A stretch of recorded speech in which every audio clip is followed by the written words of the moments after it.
Računalništvo in informatika predstavljata danes steber hitro razvijajoče informacijske družbe.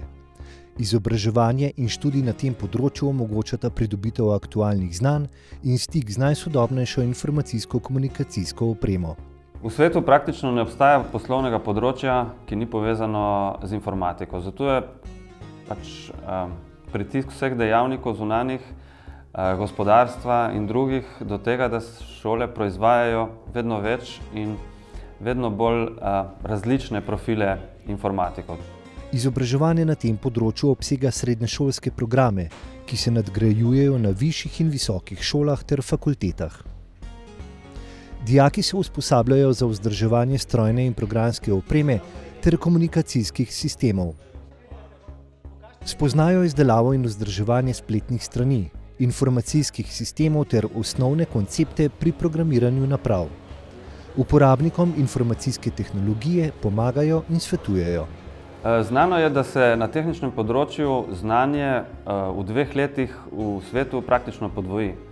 To pomeni, da nekdo, ki zaključuje študij informatike, recimo, bo tisto znanje iz 1. in 2. letnika že praktično zastarelo in ga v bistvu lahko uporablja samo zato, da nadgrajuje stalno učenje, kar je tukaj izjemnega pomena. Saj v bistvu govorimo pri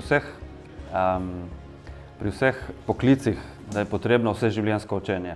Vendar je to pri informatiki praktično nuja. Brez tega enostavno ne moremo delati na tem področju. Bodoči inženirji svoje znanja med študijem obogatijo s poglobljenim delom na področju načrtovanja in izdelave zahtevnejših, danes večinoma spletno osnovanih sistemov. Med študijem so še posebej poudarjeni vodenje, timsko sodelovanje in komunikacijsko-trženjski pristopi. Tudi pestrost samih področij, na katerih informatiki delamo, je zelo velika in dejstvo je, da jih najdemo med zdravniki, vremenarji, raziskovalci in na vrsti drugih področij. To pomeni, da se v bistvu ni treba že na začetku, ko se odločamo za šolo informatiko, odločiti, v kateri branži bomo delali. Študij informatike nam v bistvu daje svoj tehnično znanje, ki je osnova, da bomo potem lahko spoznali tisto dejavnost in implementirali te tehnologije.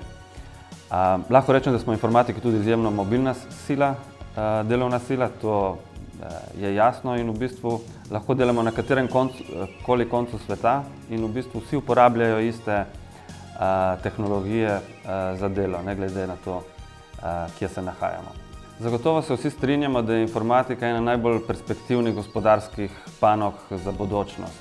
In prepričan sem, da kdor je pripravljen se učiti in delati, bo dobil delo takoj na tem področju in tudi tam, kjer si bo zaželel.